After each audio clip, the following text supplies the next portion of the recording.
সুপ্রিয় শিক্ষার্থীবৃন্দ, আমি ডক্টর মোহাম্মদ রায়হান ইসলাম, সহকারী অধ্যাপক অর্থনীতি বিভাগ, সরকারি শাহজালাল কলেজ ভবন।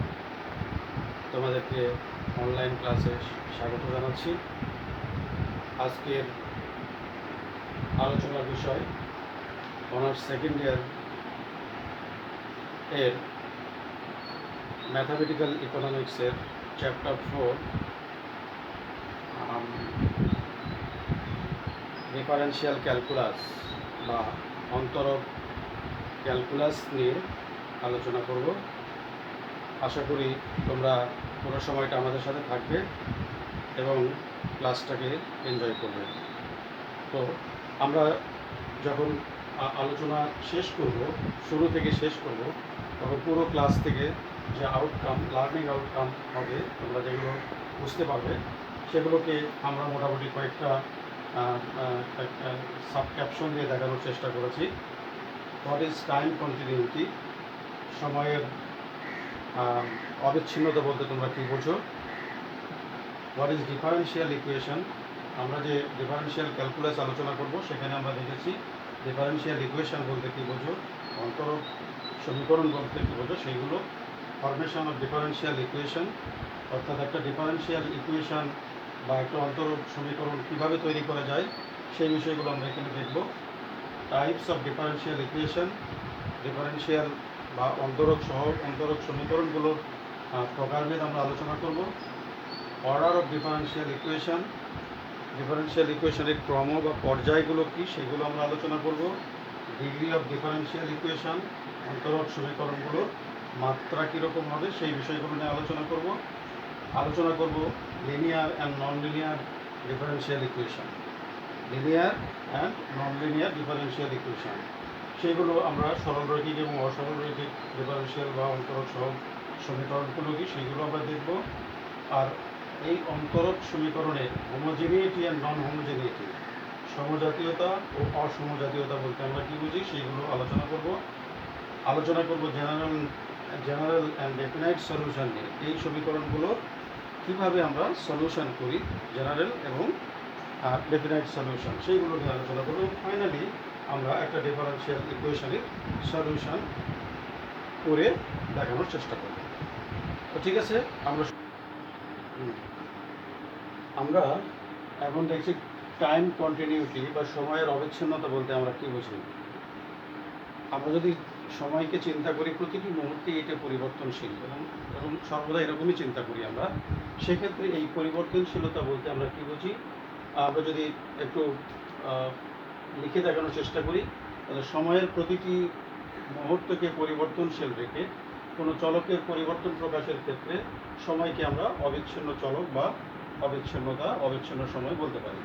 এখন এই অবিচ্ছিন্ন সময়কে আমরা অবিচ্ছিন্ন সময় মানে কোনো চলকের পরিবর্তনের ক্ষেত্রে যদি আমরা সময়কেই স্বাধীন চলক বিবেচনা করি, সেই পরিবর্তনের ধারাকে আমরা ডিওয়াই বাই ডিটি অথবা d square y by DT square বা d cube y by d t cube, এভাবে আমরা এই ধারা দিয়ে দেখানোর চেষ্টা করি। সেক্ষেত্রে এই যে টি বা সময়ের এই মানকে আমরা পয়েন্টস অফ টাইম বা কোনো সুনির্দিষ্ট সময় বিবেচনা করে থাকি।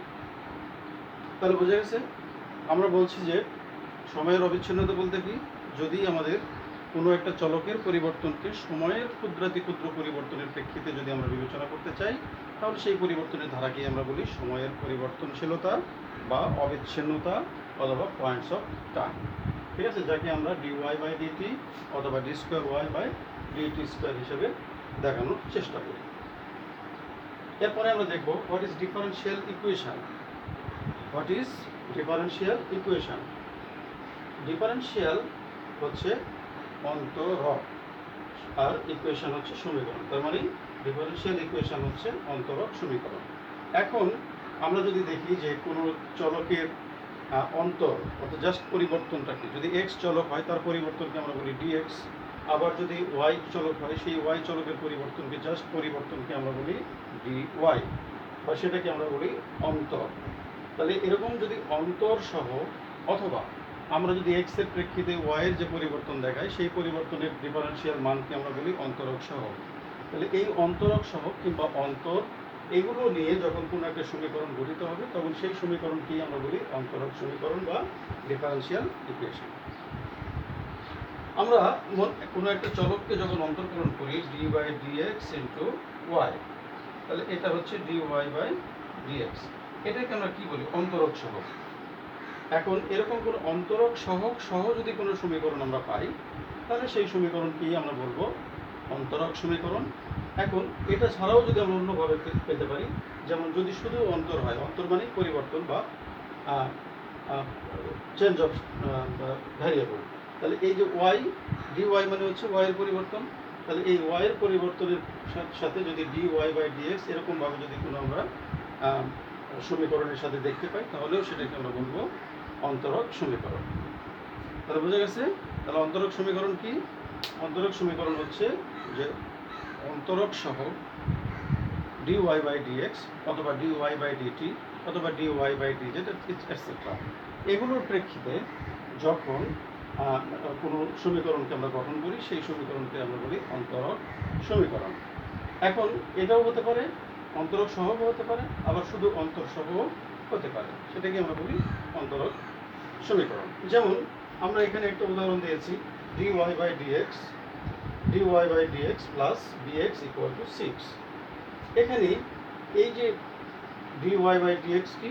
একটা অন্তরক সহগ, এর সাথে আমরা আরেকটা চলক পেয়েছি, একটা সমীকরণ আমরা তৈরি করেছি। এই সমীকরণের নেচার দেখে আমাদের বুঝতে হবে এটা একটা অন্তরক সমীকরণ, কারণ এখানে একটা অন্তরক সহগ আছে।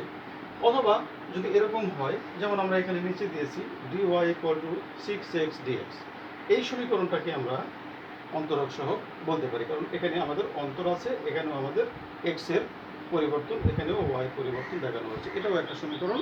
এই সমীকরণকে আমরা বলি অন্তরক সহগ। আমরা বলেছিলাম স্ট্রাকচারাল ফর্ম মানে এর গঠনটা আমরা কীভাবে করতে পারি।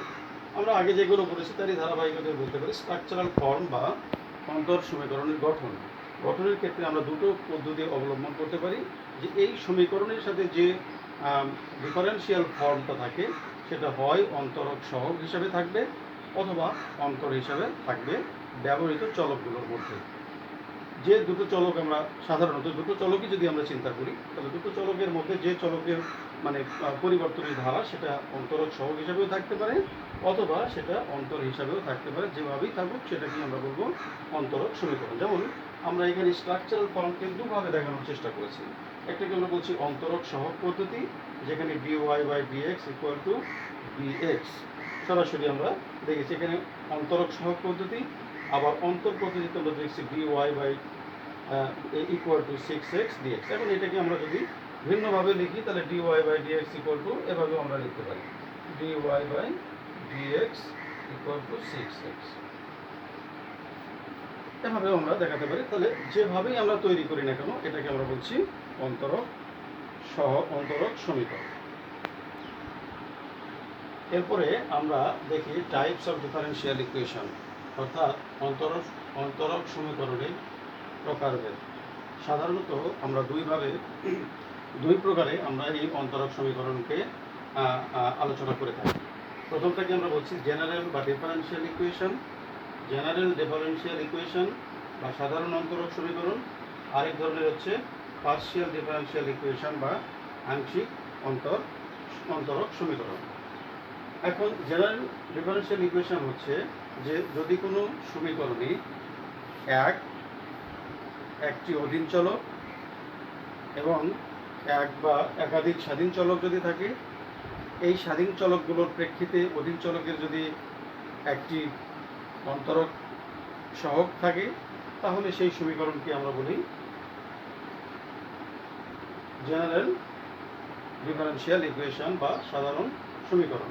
তাহলে আমরা বলছি কি, যদি অধীন চলক থাকবে একটা, স্বাধীন চলক থাকবে একটা, এবং এই স্বাধীন চলকগুলোর প্রেক্ষিতে যদি আমাদের একাধিক অন্তরক সহগ কোনো সমীকরণে থাকে তাহলে সেই সমীকরণকে আমরা বলি সাধারণ জেনারেল ডিফারেনশিয়াল ইকুয়েশন। যেমন আমরা এখানে দেখেছি y d y dx y by x. এখানে ডি ওয়াই ডিএক্স হচ্ছে আমাদের একটা অন্তরক সহগ অধীন চলক আমাদের ওয়াই, আর এক্স হচ্ছে এখানে স্বাধীন চলক। তাহলে এই ডেফিনিশন অনুযায়ী আমরা এইখানে দেখি যে এই সমীকরণে একটি অন্তরক সহগ একটা আছে, স্বাধীন চলক একটি, অধীন চলক একটি। ফলে এই ধরনের সমীকরণকে আমরা বলি জেনারেল ডিফারেনশিয়াল ইকুয়েশন বা সাধারণ অন্তরক সহগ। আবার এখানে যদি আমরা দেখি dy by dt equal to 6dy, এখানেও আমরা দেখেছি যে একটা মাত্র আমাদের অন্তরক সহগ, স্বাধীন চলক একটা টি আর অধীন চলক ওয়াই এখানে আমরা পাচ্ছি। পরের ক্ষেত্রে আমরা দেখেছি, যদিও এটা একটা হায়ার অর্ডারের ডিফারেনশিয়াল ইকুয়েশন, আমরা এটা পরে আলোচনা করব। তাহলে সেক্ষেত্রে d square y by d x square d y by d x একই ধারার আমরা একাধিক পাইছি। এখানে স্বাধীন চলক এক্স, এক্সের প্রেক্ষিতে আমরা দুটো অন্তরক সহগ পেয়েছি, সে কারণে আমরা এটাকে বলছি অন্তর জেনারেল ডিফারেনশিয়াল ইকুয়েশন। অর্থাৎ এক কথায় যদি আমরা বলি, কোনো সমীকরণে যদি স্বাধীন চলক একটি থাকে আর অধীন চলক একটি থাকে, এই স্বাধীন চলকের প্রেক্ষিতে একটিও হতে পারে আমাদের অন্তরক সহগ, অথবা একাধিক হতে পারে। তার প্রেক্ষিতে যখন আমরা কোনো সমীকরণ পাবো তখন সেটাকে আমরা বলি জেনারেল ডিফারেনশিয়াল ইকুয়েশন। আবার আরেকটা আমরা দেখেছি যে পার্শিয়াল ডিফারেনশিয়াল ইকুয়েশন। আমরা তো আগেই জানতাম যে যদি পার্শিয়াল ডিফারেনশিয়াল ইকুয়েশন হয়, সেখানে সমীকরণের অন্তরক সহগকে আমরা ডেল বাই ডেল এক্স বা del y by del x এই হিসাবে আমরা দেখানোর চেষ্টা করি। কারণ আমাদের পার্শিয়াল ডিফারেনশিয়ালে আমাদের স্বাধীন চলক থাকবে একের অধিক, এবং এই স্বাধীন চলকের প্রেক্ষিতে অধীন চলকটির এক বা একাধিক অন্তরক সহগ হতে পারে। সেক্ষেত্রে আমরা যে অন্তর সমীকরণটা পাই সেটাকে আমরা বলি পার্শিয়াল ডিফারেনশিয়াল ইকুয়েশন বা আংশিক অন্তরক সমীকরণ। এখানে আমরা দেখেছি, তাহলে আমরা বলেছি কি স্বাধীন চলক থাকবে একের অধিক, অধীন চলক একটি থাকবে। তাহলে যেমন আমরা একটা এক্সাম্পল দিয়েছি, x equal to del z by del x plus y del z by del y equal to 10। এখানে আমাদের স্বাধীন চলক একটাই, স্বাধীন চলক এক্স এবং ওয়াই, আর জেড হচ্ছে আমাদের অধীন চলক। তারই প্রেক্ষিতে আমরা এখানে একাধিক অন্তরক সহগ পেয়েছি। সেই প্রেক্ষিতে যে এটা পাই সেটাকে আমরা বলছি পার্শিয়াল ডিফারেনশিয়াল ইকুয়েশন। আবার এইখানে আরেকটা দেখানো হচ্ছে del y by del x plus del y by del t equal to 8। আবার এখানেও আমরা দেখেছি একটা হায়ার অর্ডারের ডিফারেনশিয়াল ইকুয়েশন। প্রতি ক্ষেত্রেই আমরা দেখছি স্বাধীন চলকের সংখ্যা একাধিক, অধীন চলকের সংখ্যা একটি, এবং এই স্বাধীন চলকগুলোর প্রেক্ষিতে যখন একাধিক অন্তরক সহগ আমরা কোনো সমীকরণে পাবো, সেই সমীকরণটাকে আমরা বলবো পার্শিয়াল ডিফারেনশিয়াল ইকুয়েশন। ঠিক আছে? এখন আমরা দেখব অর্ডার অফ ডিফারেনশিয়াল ইকুয়েশন।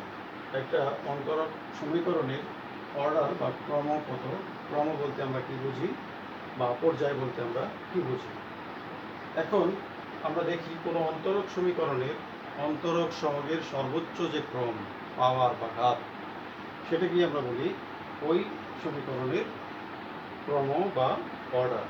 যেমন আবার বলি, কোনো একটা অন্তরক সমীকরণে যে সহগটা আমরা ব্যবহার করি, অন্তরক সহগ dy বাই dx অথবা dy বাই dt, এইখানে যে ক্রম বা যে কী বলে ঘাত থাকে, সেইটার মান কি আমরা বলি ওইটার ক্রম। যেমন dy by dx plus 4x equal to 0। এইখানে dy বাই dx এর ক্রম কত, অর্থাৎ পর্যায় কত, প্রথম পর্যায়ের অন্তরক সহগ এটা, সেই কারণেই এটাকে আমরা বলি ফার্স্ট অর্ডার ডিফারেনশিয়াল ইকুয়েশন। এখানে দ্বিতীয় পর্যায়ের অন্তরক সহগ d square y by dx square plus 5 dy by dx plus 6y equal to 0। এখানে সর্বোচ্চ ঘাত কত, 2, সেই কারণেই আমরা এটাকে বলছি সেকেন্ড অর্ডার ডিফারেনশিয়াল ইকুয়েশন। পরেরটাই সর্বোচ্চ ঘাত কত, 3, সে কারণে আমরা এটাকে বলছি থার্ড অর্ডার ডিফারেনশিয়াল ইকুয়েশন। এভাবে আমরা লাস্টে যে সমীকরণটা দেখিয়েছি, অন্তরক সমীকরণ দেখিয়েছি, এখানে অন্তরক সহগের সর্বোচ্চ ঘাত কত, n, ফলে আমরা এটাকে বলছি nth অর্ডারের ডিফারেনশিয়াল ইকুয়েশন। তাহলে খুব সহজ কথায় আমরা বলতে পারি ডিফারেনশিয়াল ইকুয়েশনের ক্রম বা অর্ডার বলতে আমরা সাধারণত বুঝি যে অন্তরক সহগগুলো ডিফারেনশিয়াল ইকুয়েশনে আমরা ব্যবহার করেছি, সেটার সর্বোচ্চ যে ঘাত, সর্বোচ্চ যে পর্যায়, সেটাকেই আমরা বলি সেই সমীকরণের অর্ডার বা ক্রম। ঠিক আছে? এবারে আমরা দেখব ডিগ্রি অফ ডিফারেনশিয়াল ইকুয়েশন। আগে আমরা দেখিয়েছি ক্রম, এখন আমরা দেখেছি ডিগ্রি। ডিগ্রি মানে হচ্ছে মাত্রা, অর্থাৎ একটা ডিফারেনশিয়াল ইকুয়েশনে বা একটা অন্তরক সমীকরণে আমরা যে অন্তরক সহগ ব্যবহার করি, টোটাল অন্তরক সহগের উপরে যে পাওয়ার বা যে ঘাত বা যে মাত্রা থাকে, সেই মাত্রাকে আমরা বলি কি degree of the differential equation. এখন আমরা এখানে সহগ ব্যবহার করেছি ডিওয়াই বাই ডিএক্স। এখন টোটাল সহগের উপরে আমরা যে মাত্রা ব্যবহার করেছি সেই মাত্রাটাকে আমরা বলবো তার ডিগ্রি। এখানে ডিওয়াই বাই ডিএক্স এর উপরে কোনো মাত্রা নেই অথবা মাত্রা 1, সে কারণে আমরা এটাকে বলছি first order first degree differential equation. Example 2, d square y by dx square. এখানে আরেকটা সমীকরণ আমরা দেখিয়েছি, অন্তরক সমীকরণ। এই সমীকরণে আমরা এখানে সর্বোচ্চ পাওয়ার পেয়েছি কত 2, এটাকে আমরা বলছি অর্ডার। ফলে এটা হচ্ছে second order first degree differential equation. Last যে ডিফারেনশিয়াল ইকুয়েশন আমরা দিয়েছি, এখানে সর্বোচ্চ ডিফারেনশিয়াল ইকুয়েশনের পাওয়ার ব্যবহার করা হচ্ছে 4, সে কারণেই আমরা এটাকে বলছি third order fourth degree differential equation. তাহলে খুব সহজ ভাষায় আমরা যে ডিফারেনশিয়াল ফর্মটা সমীকরণে পাই, সেই ফর্মের উপরে টোটালি যে পাওয়ারটা থাকে, সেই পাওয়ার অনুযায়ী আমরা সেটাকে বলি সেই সমীকরণের ডিগ্রি। তার মানে এটা হলো first order first degree, second order first degree, আর এটা হলো থার্ড অর্ডার ফোর্থ ডিগ্রি। ঠিক আছে? এখন আমরা দেখব linear versus non linear differential equation. Differential ইকুয়েশনের ক্ষেত্রে আমরা দুইভাবে দেখাই এই অর্ডারটাকে, একটা হচ্ছে ফার্স্ট অর্ডার আর একটা হচ্ছে হায়ার অর্ডার। এখন ফার্স্ট অর্ডারটাকে আমরা বলি লিনিয়ার ডিফারেনশিয়াল ইকুয়েশন, আর যদি অর্ডার 2, 3, 4, 5 এবং n পর্যন্ত যদি হয়, সেগুলোকে আমরা বলি হায়ার অর্ডার ডিফারেনশিয়াল ইকুয়েশন। যেমন আমরা একটা লিনিয়ার ডিফারেনশিয়াল ইকুয়েশন যদি দেখি, dy by dx plus 6y equal to 10। এখানে একটা ডিফারেনশিয়াল ইকুয়েশন আমরা দেখেছি, এখানে এর পাওয়ার কত 1, সর্বোচ্চ পাওয়ার 1, ফলে এটাকে আমরা বলি linear differential equation.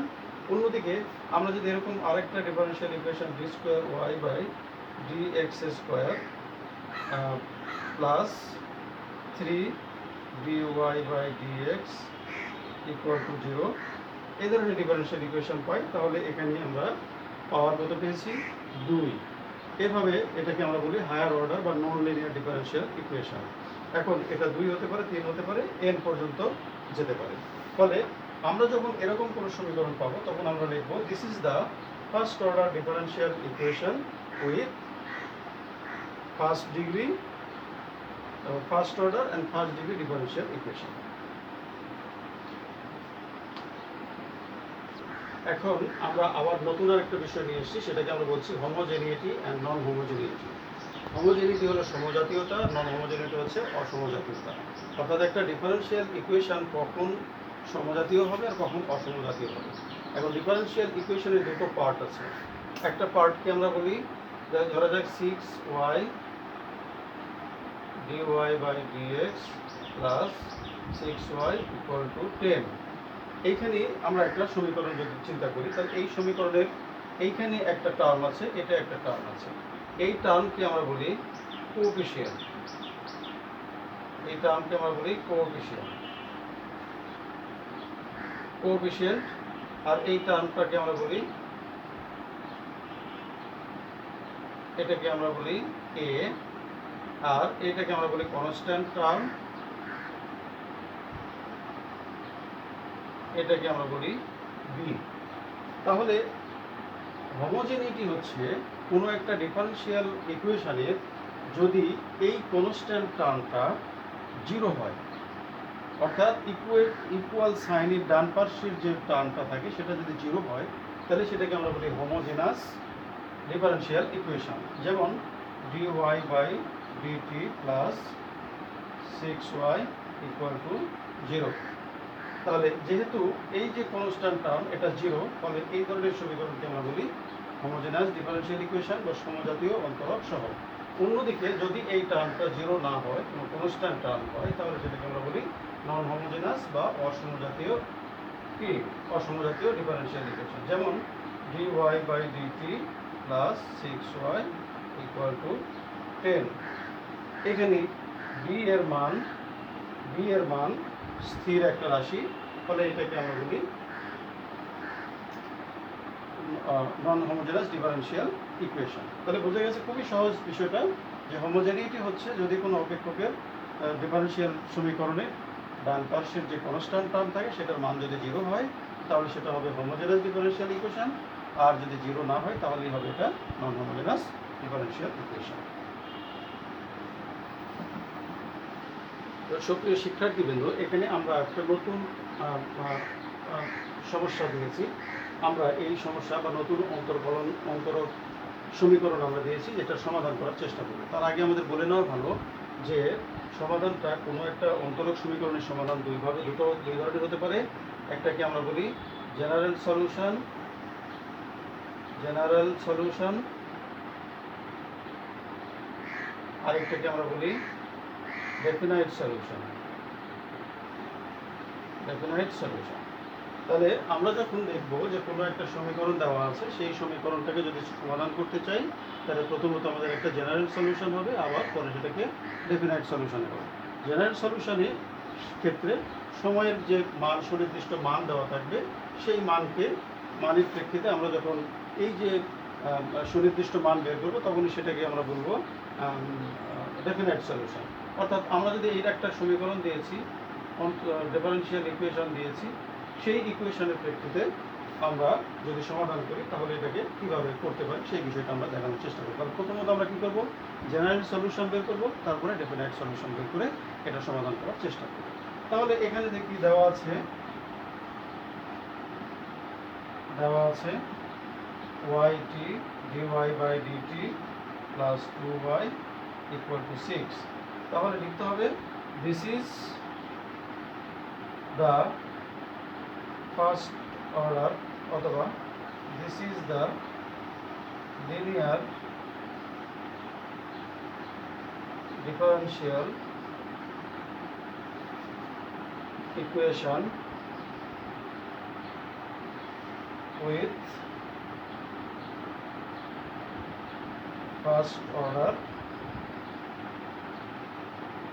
and first degree.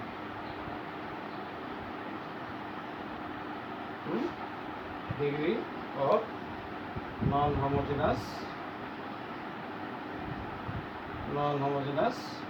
case।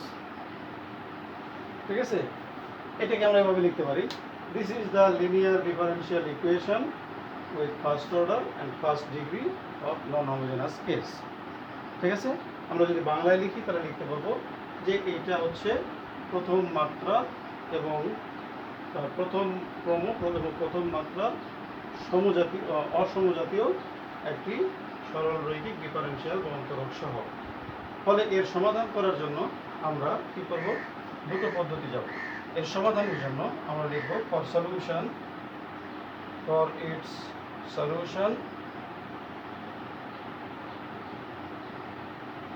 solution we know yt equal to yc plus yp। তাহলে এখানে আমরা কি লিখব, here yc equal to complementary function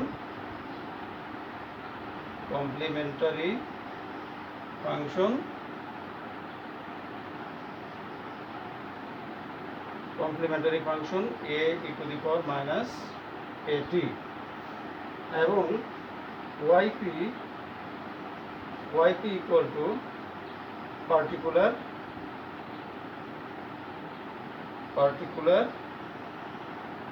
integral, that means b by a। তাহলে আমরা এখানে লিখতে পারি here a equal to 2 and b equal to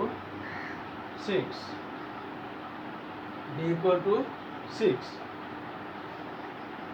so yt equal to yc a e to the power yc,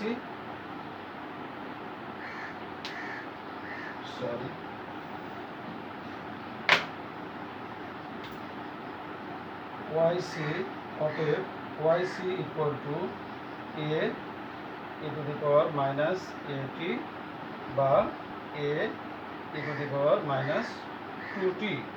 Here a is for 2.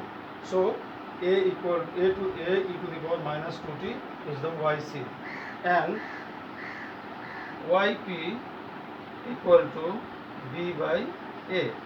By এখানে b equal to 6 divided by 2 equal to 3. So yp equal to 3.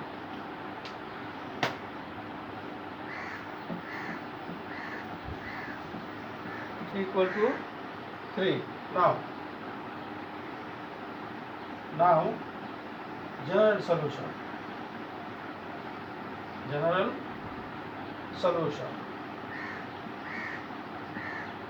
yt equal to yc plus yp. So yc we know a e to the power minus 2t, a e to the power minus 2t plus yp 3. This is the general solution. The general solution of the differential equation dy by dt plus 2t 2y equal to 6 is that yt equal to a e to the power minus 2t plus 3. Now we will try to get definite solution of this equation. For definite solution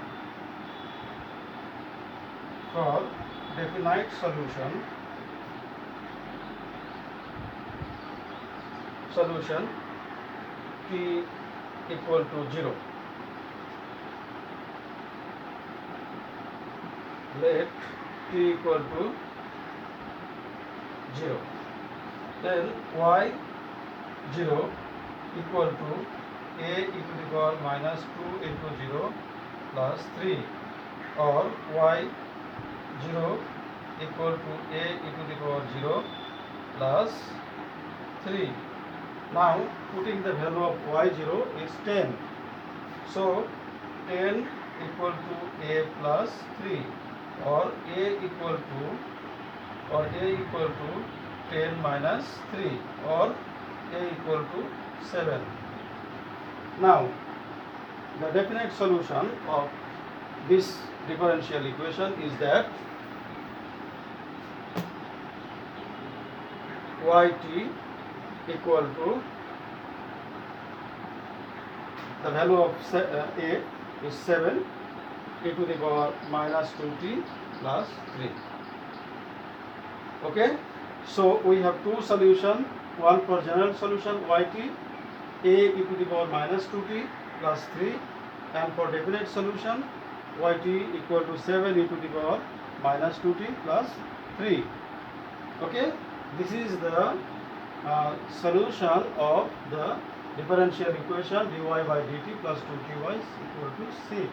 This is the differential equation with constant coefficient and constant term, and for this we have two solutions. The general solution yt equal to a e to the power 2t plus 3, and yt equal to, this is definite solution. Definite solution is nothing, only the value of a we should have calculated, otherwise everything okay, and the value of y0 is given. So yt equal to 7 e to the power minus 2t plus 3. If it is become the homogeneous case and the right side is 0, then we have only one term yc, that is yp is 0. So only we have solution a e to the power minus 2t. Okay, that's the end of our class today. For we'll try to be to next time. Okay, thank you everybody.